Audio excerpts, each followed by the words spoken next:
I met my wife, Emily, over a decade ago.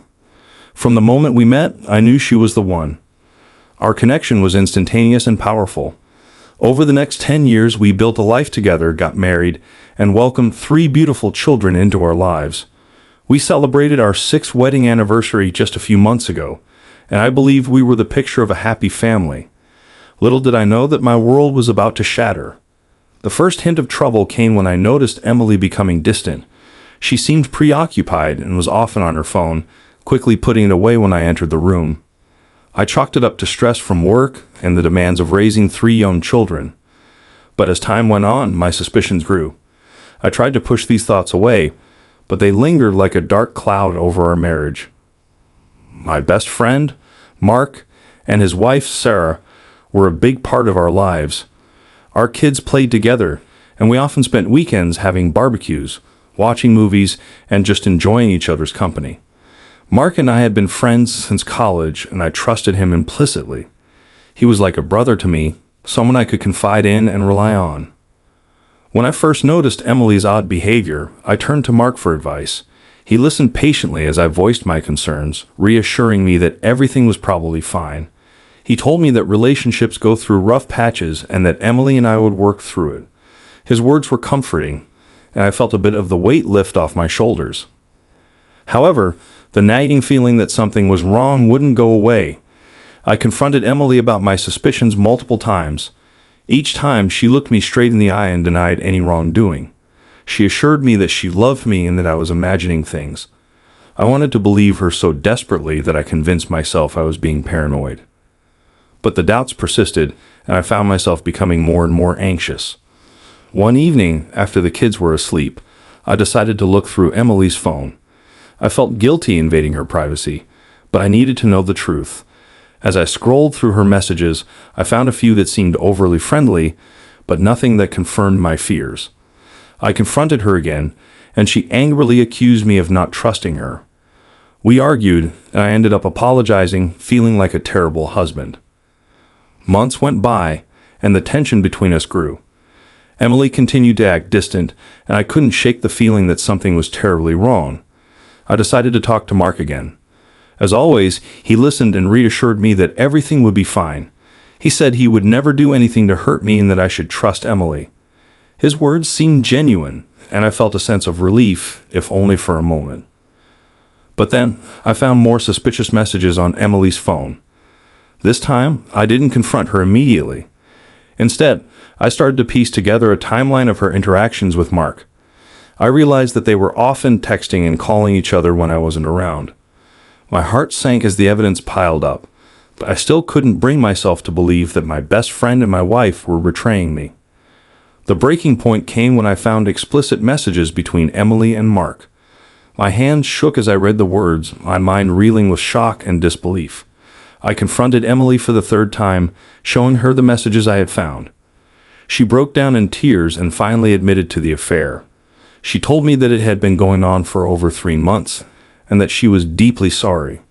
She claimed that it was a mistake, a lapse in judgment, and that she wanted to work things out with me. I felt like my world was crumbling around me. The woman I loved and the man I considered my brother had betrayed me in the worst possible way. I didn't know what to do or how to react. My first instinct was to leave, to take the kids and get as far away from the pain as possible. But I loved Emily, and despite everything, a part of me still wanted to believe that we could fix this. We decided to go to couples therapy to try and salvage our marriage. Emily assured me that she was committed to making things right, and that she would cut off all contact with Mark. I tried to believe her, but the trust between us was shattered. Every time she picked up her phone, I couldn't help but wonder if she was texting him. Every time she left the house, I questioned where she was going and who she was with. Therapy was difficult. We talked about the affair, about our feelings, and about the future. Emily expressed remorse and said she wanted to rebuild our marriage. I wanted to believe her, but the hurt and betrayal ran too deep. I found myself questioning everything about our relationship, wondering if there were other secrets she was hiding. One night, after a particularly emotional therapy session, Emily confessed that she still had feelings for Mark. She said that she was confused and didn't know how to move forward. Her words felt like a knife to my heart. I realized then that despite her promises, she wasn't fully committed to making our marriage work. I was at a crossroads. I could either continue to try and salvage our marriage, knowing that it would be a long and painful process, or I could walk away and start fresh. I thought about our children and how this would impact them. I didn't want to disrupt their lives, but I also didn't want them to grow up in a household filled with tension and distrust. After much soul-searching, I decided that the best thing for me and the kids was to end the marriage. I couldn't continue living in a state of constant suspicion and hurt. Emily was devastated when I told her, but she understood. We agreed to co-parent our children and to keep things as amicable as possible for their sake. The process of separating was incredibly painful. I moved out of our family home and into a small apartment. The nights were the hardest, filled with loneliness and regret. I missed my children terribly, seeing them only on weekends was a constant reminder of what I had lost. I also missed Emily despite everything that had happened. The love I felt for her didn't just disappear overnight. I tried to stay strong for the kids, putting on a brave face when they were with me. But the truth was, I was struggling. The betrayal had left deep scars, and I wasn't sure if I would ever be able to fully heal. I found myself withdrawing from friends and family, not wanting to burden them with my problems. I threw myself into work, hoping that staying busy would help distract me from the pain. Over time, I started to accept that the life I had envisioned was no longer possible. I focused on rebuilding my relationship with my children and finding a new sense of normalcy. I also began to see a therapist on my own, which helped me process my emotions and come to terms with what had happened.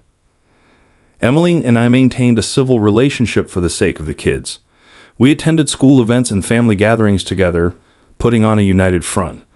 It was difficult, but we both knew it was important for our children to see that we could still work together as parents. As the months went by, I slowly started to heal. I reconnected with old friends and began to build a support network.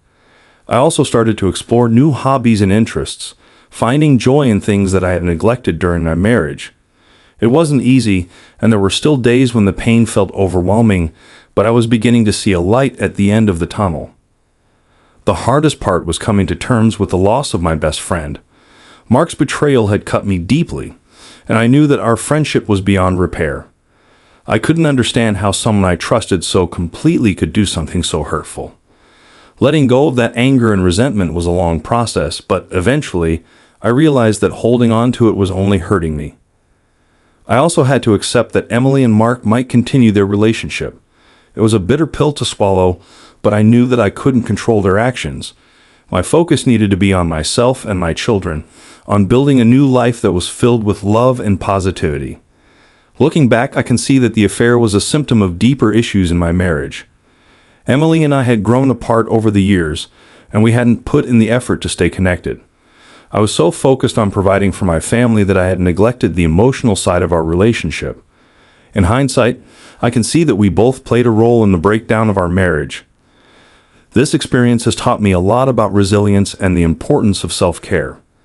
I've learned that it's okay to ask for help and to lean on others when you're struggling.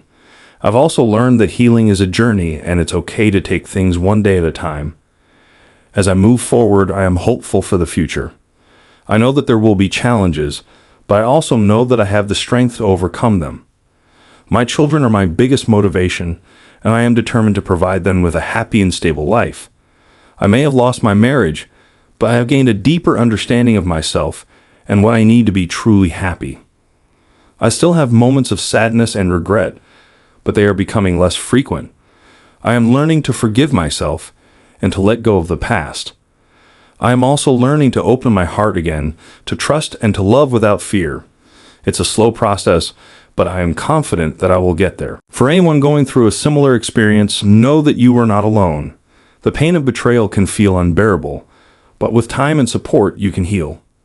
Surround yourself with people who love and support you, and don't be afraid to seek professional help if you need it. Most importantly, be kind to yourself and give yourself the time and space to heal. Life has a way of surprising us, of taking us down unexpected paths. My journey has been filled with heartache and loss, but it has also been a journey of growth and self-discovery. I am stronger than I ever thought possible, and I know that I am capable of creating a beautiful and fulfilling life for myself and my children. The road ahead may be uncertain, but I am ready to face it with courage and hope. I am grateful for the lessons I have learned and for the opportunity to start anew.